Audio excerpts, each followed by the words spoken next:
Hello students, এটা নতুন ভিডিঅ'লৈ তোমালোকক স্বাগতম জনাইছোঁ। আজি আমি ক্লাছ 9ৰ প্ৰথম লেচন সংখ্যা প্ৰণালীৰ বিষয়ে ডিছকাছ কৰিম। তো 2026ৰ নতুন কিতাপ আহিছে, গণিতৰ কিতাপটো অলপমান চেঞ্জ হৈছে। ঠিক আছে, কিছুমান বস্তু ইয়াত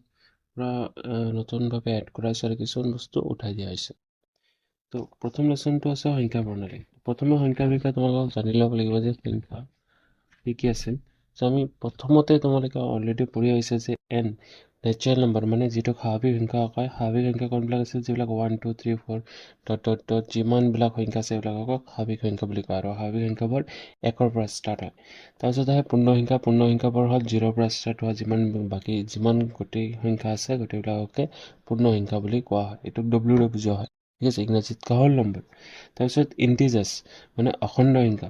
যিমানবোৰ ঋণাত্মক সংখ্যা আছে আৰু ধনাত্মক সংখ্যাৰ লগতে 0 গোটেইবিলাকক একেলগে অখণ্ড সংখ্যা বুলি কয়। ঠিক আছে, এই ধাৰণাবিলাক তোমালোকে অলৰেডি পঢ়ি আহিছে, ধাৰণাবিলাক ৰাখিব লাগিব। তাৰপিছত এইটো চেপ্টাৰত আমাক পঢ়িব লাগিব পৰিমেয় আৰু অপৰিমেয়। আগতেও পাইছা পৰিমেয় সংখ্যাবোৰ কি, যে যিবোৰ সংখ্যাক P বাই Q আকাৰত প্ৰকাশ কৰা যায়, য'ত P আৰু Q অখণ্ড সংখ্যা আৰু Qটো কি হয়, শূন্যৰ সমান হ'ব নোৱাৰে, তেনেবোৰ সংখ্যাকে পৰিমেয় সংখ্যা বুলি কোৱা হয়। যেনেকুৱা 2/3 এইটো P বাই Q আকাৰত আছে। ঠিক আছে, -6/8 ওপৰত P তলত Q, এনেকুৱা আকাৰ P বাই Q আকাৰত আছে, তো এইটো পৰিমেয় সংখ্যা হ'ব। যেনেকুৱা -2 এইটোও P বাই Q আকাৰত আছে, কিয়, কাৰণ ইয়াৰ তলত একো নাই মানে 1 আছে। ঠিক একেদৰে -4ৰ তলতো একো নাই মানে 1 আছে, তো এইবিলাক গোটেই কি হয়, পৰিমেয় সংখ্যা হয়। ঠিক আছে, অকল ধ্যান ৰাখিব লাগে যে তলৰ সংখ্যাটো 0 হ'ব নোৱাৰে, বাকী যিকোনো সংখ্যা হ'ব পাৰে। ওপৰতটো 0 হ'ব পাৰে, যেনেকুৱা 0 সংখ্যাটো পৰিমেয় হয়, কাৰণ 0ৰ তলত একো নাই মানে 1 আছে। এইটো আমাৰ কণ্ডিশ্যনটো মানি চলিছে নে নাই এইটো চাব লাগিব। প্ৰথম কথা P বাই Q আকাৰত, যে ওপৰত P তলত Q এনেকুৱা আকাৰত আছে। দ্বিতীয় কথা, দুয়োটা অখণ্ড সংখ্যা হ'ব লাগিব, 0 আৰু 1 দুয়োটা অখণ্ড সংখ্যাৰ ভিতৰত পৰে। যদি আমি চাওঁ ইয়াতে চালাই, তাৰপিছত কি হৈছে যে Qটো শূন্য হ'ব নোৱাৰে, তলৰ যিটো নম্বৰ আছে, হৰ যিটো আছে এইটো শূন্য হ'ব নোৱাৰে। ইয়াত 1 হৈ আছে, শূন্য যিহেতু হোৱা নাই, তো তেতিয়াহ'লে কি হ'ব, 0/1 এটা, অৰ্থাৎ 0 সংখ্যাটো পৰিমেয় সংখ্যা হ'ব। ধ্যান ৰাখিব। নেক্সট আহিল অপৰিমেয় সংখ্যা, যে যিবোৰ সংখ্যাক P বাই Q আকাৰত প্ৰকাশ কৰা নাযায় সেইবোৰকে অপৰিমেয় সংখ্যা বুলি কোৱা হয়। যেনেকুৱা √2 √3 √5 √7 √11 এইবিলাক কি হয়, অপৰিমেয় সংখ্যা, যিবিলাকৰ পূৰ্ণবৰ্গ ওলাব নোৱাৰো। ঠিক আছে, এইখিনি বস্তু তোমালোকক জানিব লাগিব। ছেকেণ্ডলি,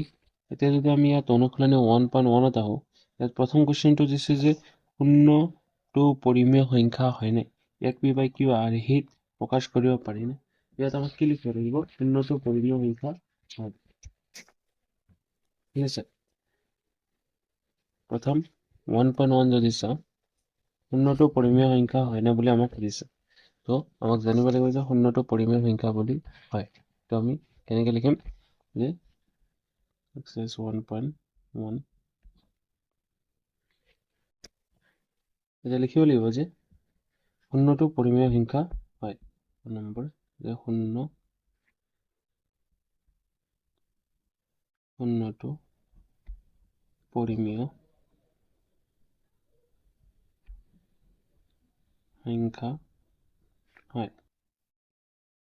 ইয়াক P বাই Q আৰ্হিত প্ৰকাশ কৰিব পাৰিনে, পাৰি, যে ইয়াক P বাই Q আৰ্হিত প্ৰকাশ কৰিব পাৰি। যেনে কি লিখা যায়, 0/1 বা 0/4 0/9, অৰ্থাৎ যিয়ে নিলিখা কিয়, 0 তুমি যি সংখ্যাৰে হৰণ কৰিব এইটো কি হ'ব, 0 হ'ব। তো P বাই Q আকাৰত এইটো প্ৰকাশ কৰিব পাৰি। বুজি পাইছা। নেক্সট কৈছে যে 3 আৰু 4ৰ মাজত 6টা পৰিমেয় সংখ্যা হ'ল। এতিয়া যিকোনো দুটা সংখ্যাৰ মাজত, দুটা পৰিমেয় সংখ্যাৰ মাজত অসংখ্য পৰিমেয় সংখ্যা থাকে। ঠিক আছে, তো 3 আৰু 4টা পৰিমেয় সংখ্যা, ইহঁতৰ মাজত 6টা পৰিমেয় সংখ্যা ওলাব লাগে। তো কেনেকৈ কৰিম চোৱা, 2 নম্বৰ কুৱেশ্যন,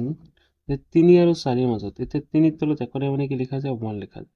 ঠিক একেদৰে 4ৰ তলত একো নাই মানে কি লিখা যায়, 1 লিখা যায়। এতিয়া কেইটা ওলাব গৈছে, 6টা ওলাব গৈছে। তো ইয়াত ধ্যান ৰাখিবা যে কিমানটা সংখ্যা পৰিমেয় সংখ্যা তোমালোকক ওলাব গৈছে। যিমানটা পৰিমেয় সংখ্যা ওলাব কয় তাৰ এক বেছি তোমালোকে পূৰণ কৰিবা। এতিয়া 6টা ওলাব গৈছে, তো তুমি কি কৰিবা, হাতেৰে পূৰণ কৰি দিবা তলে ওপৰে। তো ইয়াৰ সদৃশ ভগ্নাংশ এটা ওলাম, হাতেৰে পূৰণ কৰিলে 7 × 7 7 7 × 3 = 21। ঠিক একেদৰে ইয়াতো আমি হাতেৰে পূৰণ কৰি দিম, 1 × 7 4 × 7 4 গুণ 28 তলত কি আহিল 7 আহিল ঠিক আছে এতিয়া যদি চোৱা তলত হৰ দুটা একে আছে আৰু ওপৰত যদি চোৱা 21 আৰু ইয়াত 28 আছে ঠিক আছে তো 21 আৰু 28 ৰ মাজত আমি 6টা পৰিমেয় সংখ্যা পাব পাৰো ঠিক আছে তো এটাকে লিখিলে এটাকে 3 আৰু 4 ৰ মাজৰ 6টা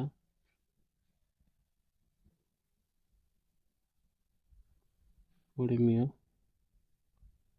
সংখ্যা হল 21 ৰ পিছত কি আহে 22/7, 23/7, 24/7, 25/7, 26/7, 27/7 এটা দুটা তিনিটা চাৰিটা পাঁচটা ছয়টা পৰিমেয় সংখ্যা আমাৰ আহিল ঠিক আছে এই ধৰণে আমাক কৰিব লাগিব বুজি পাইছা নেক্সট 3 নম্বৰ কোৱেশ্চন যদি চাও 3/5 আৰু 4/5 ৰ মাজৰ 5টা পৰিমেয় সংখ্যা উলিওৱা সেম কথা সেম কাহিনী সেম ধৰণে কৰিম ঠিক আছে ইয়াতো আমাৰ মাজৰ পৰিমেয় সংখ্যা ওলাব গৈছে তো 3 নম্বৰ যদি কয় 3/5 আৰু 4/5 ৰ মাজৰ কেইটা পৰিমেয় সংখ্যা ওলাব গৈছে 5টা পৰিমেয় সংখ্যা ওলাব গৈছে তো কি কৰিম যেহেতু 5টা পৰিমেয় সংখ্যা ওলাব গৈছে তো আমি কিহেৰে পূৰণ কৰিম 6ৰে পূৰণ কৰি দিম তো দুয়োটাকে 6ৰে পূৰণ কৰি দিয়া তলে ওপৰে 6ৰে পূৰণ কৰি দিয়া প্ৰথমটো যদি পূৰণ কৰে 6 3 গুণ 18 তলত আহিল 30 ইয়াত 30 ইয়াত 24 এতিয়া যদি 18 আৰু 24 ৰ মাজত চোৱা 5টা পৰিমেয় সংখ্যা পাই যাবা তো লিখিলে হ'ল এতেকে 3/5 আৰু 4/5 ৰ মাজৰ 5টা পৰিমেয় সংখ্যা হল কি হ'ব 19/30, 20/30, 21/30, 22/30,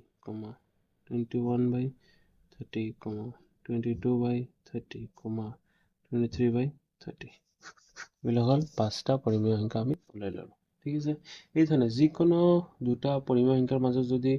পৰিমেয় সংখ্যা ওলাব দিয়ে যিমানটা ওলাব দিব তাতকে এক বেছিৰে পূৰণ কৰিবা তেতিয়াহ'লে তোমালোকে পাই যাবা এতিয়া যদি কমেৰে পূৰণ কৰা তেতিয়াহ'লে ইয়াৰ মাজত 5টা নোৱাৰা ঠিক আছে যদি 5ৰে পূৰণ কৰা তেতিয়াহ'লে 18 তেতিয়াহ'লে কি হৈ যাব ইয়াত 15 হৈ যাব আৰু ইফালে 20 হৈ যাব তেতিয়াহ'লে 15 আৰু 20ৰ মাজত 5টা পৰিমেয় সংখ্যা নোৱাৰা তুমি পাব নোৱাৰা ঠিক আছে এইকাৰণে কি কৰিব লাগে যিমানটা ওলাব দিয়ে তাতকে এক বেছিৰে পূৰণ কৰিবা বুজি পাইছা নেক্সট চোৱা সঁচা নে মিছা ইয়াত সুধিছে যে প্ৰথম কথাটো কৈছে যে প্ৰতিটো স্বাভাৱিক সংখ্যাই পূৰ্ণ সংখ্যা শুদ্ধ নে অশুদ্ধ প্ৰতিটো স্বাভাৱিক সংখ্যাই পূৰ্ণ সংখ্যা হ'ব নোৱাৰে কাৰণ 0টো তোমাৰ পূৰ্ণ সংখ্যা হয় কিন্তু ই স্বাভাৱিক মই ভুল ক'লো প্ৰতিটো স্বাভাৱিক সংখ্যা এটা পূৰ্ণ সংখ্যা শুদ্ধ উল্টাটো হ'লে হ'ব নোৱাৰে যদি প্ৰতিটো পূৰ্ণ সংখ্যাই স্বাভাৱিক সংখ্যা তেতিয়াহ'লে এইটো নোৱাৰে কাৰণ 0টো এটা পূৰ্ণ সংখ্যা কিন্তু ই স্বাভাৱিক সংখ্যা নহয় কিন্তু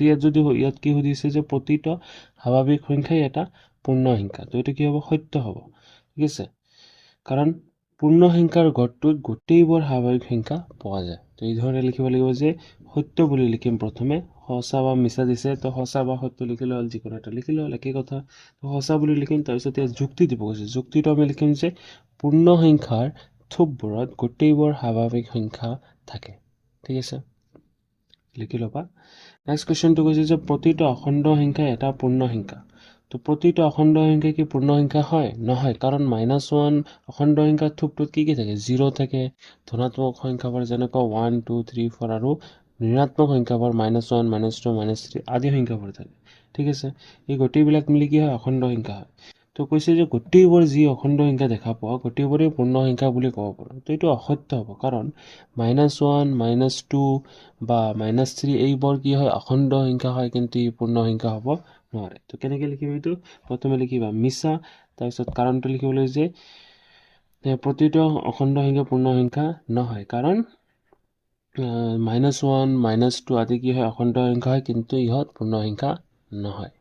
ঠিক আছে নেক্সট যদি চোৱা প্ৰতিটো পৰিমেয় সংখ্যা এটা পূৰ্ণ সংখ্যা সেম কথা অসত্য কাৰণ পৰিমেয় সংখ্যা বুলি ক'লে ভগ্নাংশ সংখ্যাবোৰ ঋণাত্মক সংখ্যাবোৰ গোটেইবিলাক তাতে আহে কিন্তু ঋণাত্মক বা ভগ্নাংশ যিবিলাক সংখ্যা যেনেকৈ 2/3 5/4 4/5 এইবিলাক সংখ্যা কি হয় পৰিমেয় হয় কিন্তু পূৰ্ণ সংখ্যা হ'ব নোৱাৰে পূৰ্ণ সংখ্যাত অকল 0 থাকিব আৰু গোটেইবোৰ ধনাত্মক সংখ্যা থাকিব তো এইটো সেম লিখিম আমি যে মিছা বুলি লিখিম তাৰপিছত লিখিম যে যেনে 1 -1/2 এটা পৰিমেয় সংখ্যা কিন্তু ই এটা পূৰ্ণ সংখ্যা নহয় উদাহৰণ যিকোনো দিব পাৰো 1 -1 দিয়া -2 দিয়া যিকোনো দিলে হয় ঠিক আছে নেক্সট এমসিকিউ দিছে প্ৰতিটো স্বাভাৱিক সংখ্যা এটা পূৰ্ণ সংখ্যা এটা অখণ্ড সংখ্যা এটা পৰিমেয় সংখ্যা আৰু এটা বাস্তৱ সংখ্যা ঠিক আছে তেওঁ খুজিছে যে প্ৰতিটো পূৰ্ণ সংখ্যা যে প্ৰতিটো স্বাভাৱিক সংখ্যা যিবিলাক আছে এইবিলাক কি হয় প্ৰতিটো স্বাভাৱিক সংখ্যা কি হয় এটা পূৰ্ণ সংখ্যা এইটো সত্য হ'ব প্ৰতিটো স্বাভাৱিক সংখ্যা কি হ'ব এটা অখণ্ড সংখ্যা হয় এটা পৰিমেয় সংখ্যা হয় তাৰপিছত এটা বাস্তৱ সংখ্যা ওকে বাস্তৱ সংখ্যাৰ কথাটো ক'বলৈ ব্যৱহাৰিলো বাস্তৱ সংখ্যা কনভাৰ হয় যে গোটেইবোৰ পৰিমেয় আৰু অপৰিমেয় সংখ্যা একেলগে বাস্তৱ সংখ্যা বুলি কোৱা হয় ঠিক আছে এইটো ধ্যান ৰাখিব যে যিমানবোৰ পৰিমেয় আৰু অপৰিমেয় সংখ্যা আছে গোটেইবিলাকক একেলগে বাস্তৱ সংখ্যা বুলি কোৱা হয় তো স্বাভাৱিক সংখ্যাবোৰ পূৰ্ণ সংখ্যাটো থাকে অখণ্ড সংখ্যাটো থাকে পৰিমেয় সংখ্যাটো পোৱা যায় আৰু বাস্তৱ সংখ্যাটো পোৱা যায় তো গোটেইকেইটা শুদ্ধ তো অপশ্যন নম্বৰ যদি চাওক তলৰ কোনটো শুদ্ধ কেৱল 1 তাৰপিছত কৈছে কেৱল 1 আৰু 2 কেৱল 1 2 3 দুই নম্বৰত কৈছে কেৱল 1 2 3 1 2 3 4 আটাইকেইটা দুই নম্বৰ অপশ্যনটো আমাৰ কাৰেক্ট অপশ্যন হ'ব ঠিক আছে নেক্সট লাষ্ট কুৱেশ্যন ইয়াত এমসিকিউ আছে যে প্ৰতিটো পৰিমেয় সংখ্যা